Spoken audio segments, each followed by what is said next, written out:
My parents forbade me from eating and said, "If you don't apologize to Anya, don't touch a single bite." I said fine. The next day I ran away from home, and what happened after that ruined them all. My name is Willow Hayes, 27 years old, and this story begins when I was 17. That was the moment my parents forbade me from touching anything in the kitchen except for tap water. Now, I'm a successful tech consultant, but to understand the downfall of the Hayes family, you need to understand how they treated me. My older sister Anya Hayes was the golden child from birth.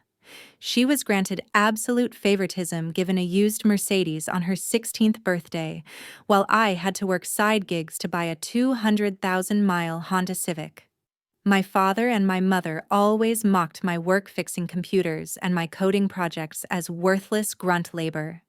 This contempt peaked on Anya's 19th birthday. That night, I was trying to recover data on a critical backup drive, 3 months of work for my 4-year computer science scholarship application project, and several small consulting contracts.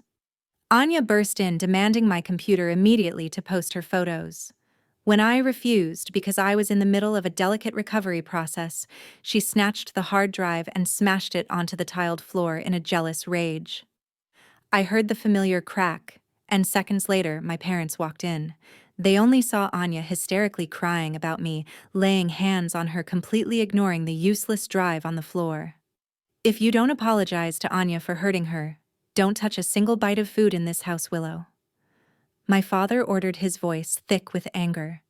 "You can stay in your room and reflect on your selfishness. This is your choice, Willow." I looked at them, looked at Anya's triumphant face, and I said one single word. "Fine. Hi, I didn't fight. I didn't scream. I just calmly accepted the punishment." If you've ever dealt with toxic family favoritism, hit that subscribe button. My story will show you the real-life consequences of emotional abuse and how I destroyed my family with a single word. Before we continue, let me know what time it is and what city you're watching from, so I can see how far my story has traveled. Subscribe and comment now. That night, the 3-bedroom house fell silent, but a storm had just begun in my head, not because of hunger, but because of betrayal. The hunger started as a dull ache, but the real pain was knowing the sheer malice behind their actions. It wasn't just about the drive. It was a decade of emotional neglect culminating in a physical punishment designed to break my will and force me to apologize for something I didn't do. I spent hours attempting to salvage the data, but the internal platters were destroyed. 3 months of complex code client notes and scholarship essays gone. It was financially devastating and emotionally crushing, but it solidified my resolve. I realized that arguing was futile. They only understood power and consequence. My room was adjacent to the master bedroom. Around 10 o'clock, I crept to my door and listened as Keith and Brenda discussed the incident. I expected a moment of regret, a discussion about the value of my project, but what I heard was chilling. "Anya was clearly provoked, Brenda," Keith muttered. "Willow has always been difficult, always challenging authority. She needs to be taught a lesson in respect and submission." Brenda agreed softly. "She's just jealous of Anya's potential. Once she apologizes, we'll let her eat. She's stubborn, but she won't last long." They knew Anya was lying. They knew I was the scapegoat. The punishment wasn't about the drive. It was a power play to confirm my lower status in the family hierarchy. I quietly turned my attention to my laptop, not to code, but to secure my escape. I checked my minimal savings account and the debit card linked to it funds I'd earned fixing computers for cash in the neighborhood. My first step was transferring every single dime into an independent account at a different bank that my parents didn't know about. I was 17, legally a minor, but I knew enough about banking loopholes to secure my own money through my part-time employer's direct deposit history. Then the real shock hit me when I logged into the supplemental credit card account. When I turned 16, my parents gave me a credit card under their account to build financial responsibility. I rarely used it, maybe $500 in total for school supplies, and gas, which I always paid back instantly. But now the balance was over $10,000 maxed out. I scrolled through the transactions: luxury handbags, high-end makeup, expensive restaurant tabs, purchases made in cities Anya had visited with her friends. My parents had been receiving collection calls and statements, but they deliberately ignored them, figuring they would deal with it later. The devastating part. Because I was the named supplemental user, the overdue payments were now impacting my credit profile, destroying the score I had worked so hard to build, linking my financial future to Anya's reckless spending and my parents' negligence. The shame was suffocating, not because of the debt, but because they had knowingly allowed my future to be damaged to cover up Anya's excesses. This wasn't just neglect. It was calculated sabotage. Anya had broken my academic future, and Keith and Brenda had destroyed my financial credibility. I had to leave, and I had to make them pay for every single injury. Around 3 a.m., I packed the essentials: my laptop, my passport, my most essential coding books, and the few $100s in cash I kept hidden, and drove the old Honda I bought myself to Uncle Rick's house on the east side of the city. Uncle Rick, my father's younger brother Richard Hayes, was a successful self-made tech entrepreneur who ran a boutique IT consulting firm called Rick Tech. My father Keith, a rigid logistics manager, had always looked down on Rick's nerdy startup, viewing him as a lesser sibling who hadn't achieved real corporate prestige. This was exactly why I went there. Rick answered the door, surprised but instantly focused. When I explained the cam-on forbidding food punishment and the destruction of the hard drive, his expression went from surprised to stone cold. He didn't question my story for a second. Keith and Brenda finally took it too far. He sighed, letting me in. "You stay here, Willow. This house is your home now, provided you follow one rule: you work, you study, and you commit to your future, not their drama." I agreed without hesitation. My loyalty had shifted instantly to the person offering safety and respect, not my blood relatives. Rick then helped me execute the second phase of my escape plan. He knew my parents' routine intimately. The next morning, while Keith and Brenda were at their respective workplaces, Rick drove me back to the house. Using a spare key Rick had kept for emergencies, Keith always mocked. We slipped inside. My mission was quick and precise: retrieve my essential legal documents, my original birth certificate, my social security card, and the hard copies of my high school transcripts. They were hidden in a safe my father thought only he could access. I also located the printed statements for the maxed-out credit card to gather evidence of their negligence regarding my credit score. Before leaving, Rick urged me to consider the implications of my departure.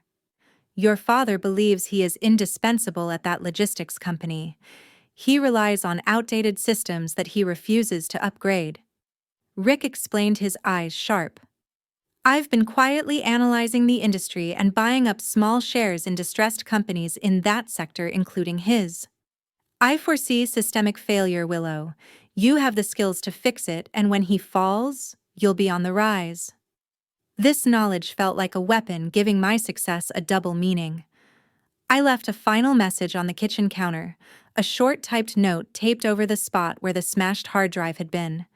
It wasn't an apology, a tearful goodbye, or an explanation. It was a declaration of war. It read, "My choice is made. I will not apologize. Do not look for me." Then I walked out of that house, and that life, forever.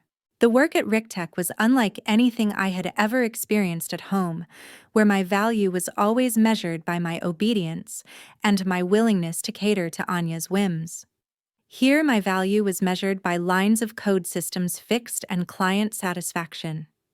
Rick and his small team, led by a sharp senior engineer named Chloe, treated me not as a troubled teen, but as a junior colleague with potential. I was immediately thrown into intense projects involving database migration and systems integration for small businesses. I absorbed everything. The intellectual challenge was therapeutic, replacing the familiar anxiety of my old home with the satisfying pressure of professional demands. Within the first 2 months, I was sleeping better, eating properly, and my mind was clearer than it had been since childhood. I focused entirely on my work and took several industry certification courses Rick sponsored. The certification for advanced database management, usually a 6-month program, I completed in 2.5 months. This accomplishment validated every ounce of my self-worth that my parents had tried to dismantle. Rick, true to his word, paid me generously for my time and expertise. After successfully implementing a complex cloud-based inventory system for a client, Rick gave me a substantial bonus, a check for $4,000. Holding that check was an electrifying moment. It was the first substantial income I had earned solely through my technical skill, a stark contrast to the small allowance Anya received for doing absolutely nothing but existing. This money wasn't charity. It was earned respect, and it was the foundational brick of my true independence. However, the peace was fractured one rainy Tuesday afternoon. The caller ID showed my mother's name, Brenda Hayes. I hesitated, then answered, my voice steady. Brenda's voice wasn't the usual sweet, condescending tone. It was strained and full of passive-aggressive martyrdom. "Willow, how could you do this to us? It's been 3 months. We are trying to keep this family afloat, and your sister is struggling so much without you." I remained silent, waiting for the apology that never came. "Anya is overwhelmed. She has to do the laundry now, and she missed a party because she couldn't find her favorite dress, and you weren't here to help her look. We are very disappointed, Willow." The call wasn't an olive branch. It was a frustrated complaint that their primary servant, me, had abandoned my duties, causing minor inconvenience for their real priority, Anya. I felt no guilt, only clinical detachment. "Mom," I cut in, "I am an adult now, and I am employed. Anya is 19. She can certainly handle her own laundry and party schedule. My choice is final." She tried to shift back to guilt, whining about the wasted food and the cost of my empty bedroom, but I hung up, confirming that their initial difficulties were solely due to Anya's inherent selfishness and their dependency on me. I had just turned 18, and the feeling of complete financial and emotional freedom almost made me forget the starved, scorned Willow I used to be. I used my earned money and secured credit to buy a reliable used sedan and moved into my own small but comfortable studio apartment in a safe part of the city.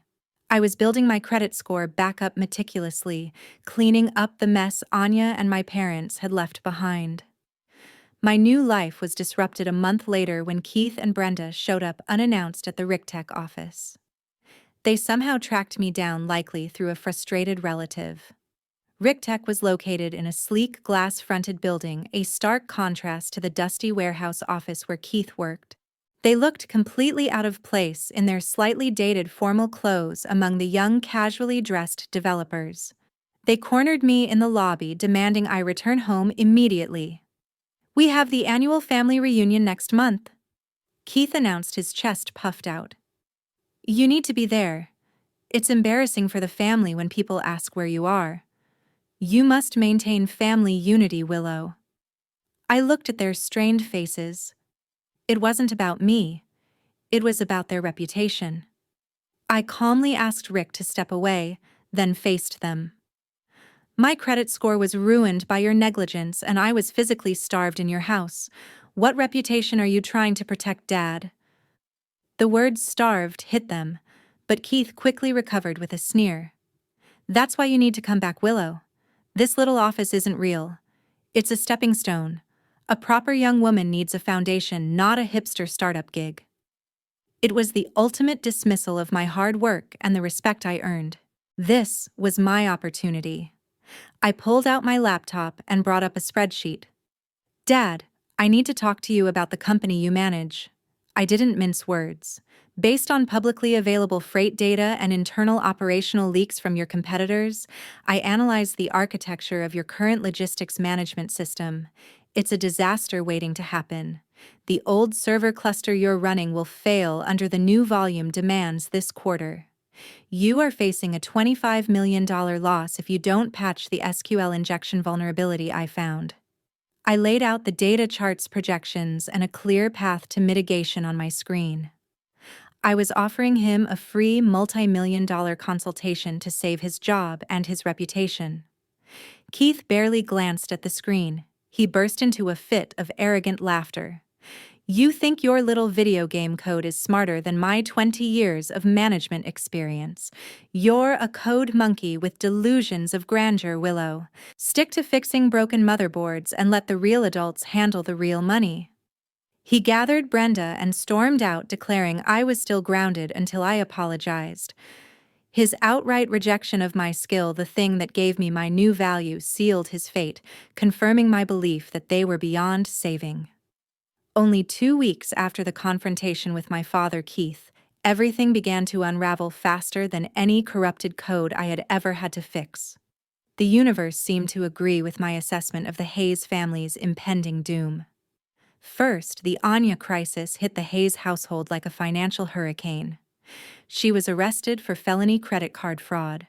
After my departure, she had become reckless, using Keith's company credit card for exorbitant luxury purchases, a $5,000 designer bag, expensive jewelry, and then compounding the offense by forging Keith's signature on a high-interest personal loan application totaling over $20,000, trying to pay off the card debt. The bank and local police finally tracked the purchases. Keith and Brenda were forced to empty the majority of their retirement savings, a mere $20,000, for Anya's bail, and to hire a cheap, rushed defense attorney. Their financial foundation was instantly gutted, all for their entitled golden child. Then came the real hammer blow. Keith's company suffered the precise systemic failure I had warned him about. The old, unpatched server cluster failed spectacularly during a peak season logistics push. Inventory was lost, shipments were misdirected, and the company faced a staggering $30 million loss in product and contractual penalties. As the longtime manager who had consistently ignored multiple warnings from IT and my own detailed analysis, Keith was held solely responsible.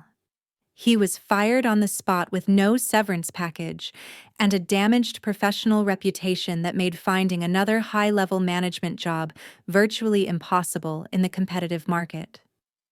Brenda's small income as a part-time accountant was nowhere near enough to cover their extravagant lifestyle, let alone their substantial mortgage on their show-off house. They were deeply over-leveraged, their financial stability dependent entirely on Keith's large singular income. Within a month, they missed their first mortgage payment. The bank issued a formal notice of default, and the Hayes family, once so proud of their suburban prestige, faced the very real threat of imminent foreclosure. They were drowning in debt, legal fees, and now unemployment. The reality of their situation was laid bare when Brenda called me late one evening. Her voice was unrecognizable, a desperate whimpering plea replacing her usual condescending tone. "Willow, please, we need your help. We need $50,000 now. The lawyer says Anya could face prison time if we can't negotiate, and we are losing the house next month." She begged, citing family blood and duty, desperately clinging to the outdated notion that I owed them anything. This was the exact price of their years of arrogance and neglect. When my mother Brenda called me on a Friday afternoon, her voice was trembling, and all the arrogance of the respectable family was gone. They were broken. I agreed to meet them at a neutral spot, a busy coffee shop downtown. They arrived looking exhausted and visibly aged, a stark contrast to their polished appearance when they visited Rictech. Their eyes were hollow, their clothing wrinkled. They looked like two people who had just realized the life they built was made of paper.